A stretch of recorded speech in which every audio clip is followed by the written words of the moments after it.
matin, j'ai utilisé pour faire la caravane de la paix. Madame la Présidente, je suis allé dans les mosquées, dans les églises, j'ai rassuré les Ivoiriens. Je suis allé prendre les rebelles à Boaké pour les ramener à Abidjan. Pourquoi le procureur n'en parle pas? Elle vous a présenté 3 vidéos, madame.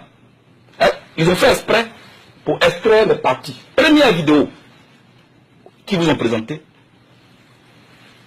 Je vous cite la pièce de la vidéo. Madame la Présidente, CIV-OTP 0047-0604. Comme vous avez présenté tout à l'heure où j'étais en chemise rayée, où je disais continuez de résister. Mais ce que le procureur n'a pas montré, c'est que dans cette vidéo, je disais, et je cite, restez et priez dans vos maisons, dans vos quartiers, partout où vous êtes. Fléchir les genoux est un devoir pour nous. Pour remercier Dieu, pour le glorifier, pour l'appeler au secours, parce que nous les victimes, on nous fait passer pour les bourreaux. Fin de citation. Quelqu'un qui a distribué des armes en pleine guerre, il ne demande pas à ses partisans d'aller prier. Il leur dit plutôt, prenez les armes, allez vous battre. Mais voilà Blé Goudé, curieusement, qui demande à ses partisans de fléchir les genoux et puis prier. Mais pourquoi le procureur ne dit pas ça? Je ne trouve pas ça honnête, excusez-moi. Deuxièmement, Madame la Présidente, elle vous a présenté une autre vidéo où je disais, nous allons vous lancer le mot d'ordre bientôt, nous sortons d'une réunion. Mais juste avant ça, ce qu'elle n'a pas dit, c'est que j'ai dit, évitons le piège de la guerre civile. Pourquoi vous n'avez pas dit ça? C'est dans la vidéo. Parce que vous voulez le faire passer pour un criminel.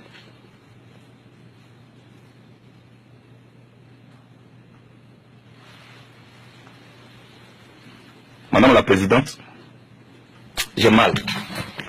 Je vous le dis sincèrement, pas de la manipulation comme on veut le faire croire, mais j'ai mal. J'ai tellement mal que je voudrais encore vous dire, le procureur dit, Blé Goudé a dit, vous êtes devant, donc ne regardez pas derrière. Dans cette salle-là, ça a été dit. Hein. Donc cela veut dire, ne vous occupez pas des crimes passés. Ce n'est pas vrai, madame. Nous étions à un rassemblement où les gens étaient nombreux. Donc j'ai voulu dire aux jeunes qui étaient là, vous êtes tellement nombreux, mais vous ne voyez pas derrière. C'est parce que vous ne pouvez pas voir derrière. Sinon nous sommes très nombreux. Abidjan on dit, à connaître pas, à demander. Demandez-moi, je vais vous expliquer. Pourquoi vous vous compliquez la tâche comme ça? Pour aller chercher des attestations de bourse, tout ça. Demandez-moi, je vais vous dire. C'est pas la peine de raconter des choses comme ça. Madame, moi, je suis un homme convaincu de la force motrice de la mobilisation des masses et des vertus de la non-violence. Pour moi, madame, celui qui accorde le pardon se débarrasse du fardeau encombrant de la haine. Je l'ai toujours dit. Je peux le dire avec force, peut-être avec des gestes forts. C'est ma nature. Mais cela ne veut pas dire que je suis violent. Ce que je dis, je le dis avec mon cœur. Je le dis avec mes gestes. Je le dis avec tout mon corps. Peut-être que c'est ça qui est la différence. Vous voyez? C'est ça. Mais je ne suis pas le seul leader qui parle ainsi, hein, parce que je regarde la télévision. Je vois comment les leaders aussi font les gestes. Madame, pardonnez. Ça, c'est le fondement de ma philosophie politique. Aller vers l'adversaire, la tolérance politique, la culture de la tolérance, la générosité politique. C'est pourquoi je partais vers eux. M. Dick Kaufmann l'a dit et il ne croyait pas si bien dit. Madame, j'ai fait campagne pour qu'on accepte les rebelles en Côte d'Ivoire. Déjà, je me suis pour ça, mais je l'ai accepté. Je voulais vraiment vous le dire. Et moi, je ne compte pas déroger à cette philosophie. On peut me condamner, hein. Mais moi, je continuerai toujours de dire aux gens qu'on n'entre pas en politique avec les armes. Qu'on n'entre pas en politique avec les fusils. On entre en politique avec des idées, avec un projet de société. C'est ce qui est vrai. Alors, madame, moi, je voudrais vous dire, madame la présidente, ce qui suit.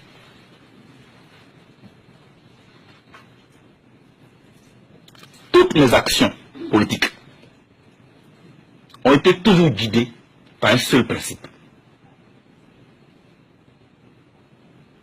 Ne jamais écrire mon nom du mauvais côté de l'histoire.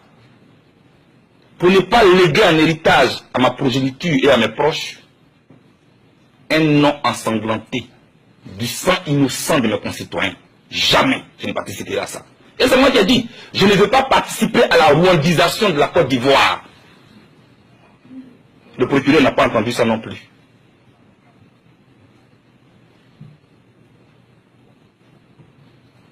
Madame la Présidente, le nom Blé Goudé ne m'appartient plus. Ça appartient aux Ivoiriens, ça appartient aux Africains. Alors j'ai toujours dit, ce qui doit dater mon nom doit avoir un nom. Ce qui doit dater mon nom doit avoir un nom. Jamais je ne serai un criminel. Je suis peut-être chaud, je parle avec vigueur, mais je ne suis pas un criminel. J'ai fait tout ce que je pouvais, madame, pour éviter ce qui est arrivé à la Côte d'Ivoire. Je suis allé voir le représentant spécial de l'ONU à la veille des élections pour lui dire, monsieur, je vous demande pardon. Ce que je vois, les partisans de Ouattara sont en train d'incendier les résidences du directeur de campagne de Gbagbo, à Korogo, M. Mali Koulibaly. Vous pouvez le vérifier sur Internet. J'avais Koulibaly, porte-parole de Gbagbo. Sa maison a été incendiée à Katioula. Je suis allé voir le représentant spécial de l'ONU pour lui dire, il faut que Gbagbo, Bédié et Ouattara fassent une campagne pour désarmer les cœurs avant les élections. Mais madame, on ne m'a pas écouté. Parce que les gens voulaient le pouvoir à tout prix. En fait, eux, ils avaient déjà leur plan commun. C'est eux qui ont le plan commun, c'est pas nous. Madame la Présidente, je voudrais que, au nom de la balance que je vois ici, sur tous les papiers en tête de la CPI, qui est le symbole de la justice, de l'équité, Madame la Présidente, je vous serai reconnaissant de me laisser rentrer chez moi, auprès des Ivoiriens, pour construire et bâtir ensemble avec eux la réconciliation et la paix, comme je l'avais déjà commencé, et pour continuer de dire à ceux qui n'ont pas encore compris qu'on n'entre pas en politique avec les armes, plutôt avec des idées et un projet de société. Madame, la prison, certes, c'est dur. Ça peut même durer. Mais ça ne dure pas éternellement. Et comment il s'appelle, Abraham Lincoln n'a pas eu tort. Quand il disait, pour une cause noble, on ne perd jamais son temps en prenant tout son temps. Il disait ainsi aux partisans de la vitesse que la vie ne se résume pas aux aiguilles d'une montre, mais plutôt à la qualité de nos actes pendant notre séjour bref et passager sur terre. Pour dire que mes adversaires ont la montre, moi j'ai le temps. Et comme je refuse d'être la honte de ma génération, madame, pour ce que je viens de vous dire, pour la non-violence, pour la vérité, pour le dialogue, pour la paix, je porterai ma croix avec dignité et honneur. Et mon père, Blaise Marcel, à qui j'ai rendu hommage ici, que je n'ai pas eu la chance d'accompagner à sa dernière demeure, m'avait dit, mon fils, un fruit bien mûr ne pourrit jamais en l'air. Tiens bon, il finit toujours par tomber. Pour dire qu'on peut peut-être me condamner aujourd'hui, mais un jour, l'histoire finira par m'acquitter. Madame le juge, non, je ne suis pas un anti-français. Non, je ne suis pas chef de milice. Non, je ne suis pas le présumé assassin des ressortissants du Nord et des musulmans de mon pays. Non, je ne suis pas un partisan de la violence, madame.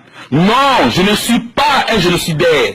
Madame, je souhaite une seule chose, que le droit nous départage et qu'on empêche que la politique entre ici, dans cette cour, pour ne pas que le droit sorte par la fenêtre. Madame, un jour, je suis convaincu qu'il fera jour et que je rentrerai chez moi. Que Dieu bénisse l'Afrique et apporte la paix en Côte d'Ivoire et partout dans le monde. J'ai fait confiance à la justice internationale. Je vous remercie. Je vous remercie. Nous avons donc conclu vos déclarations de clôture.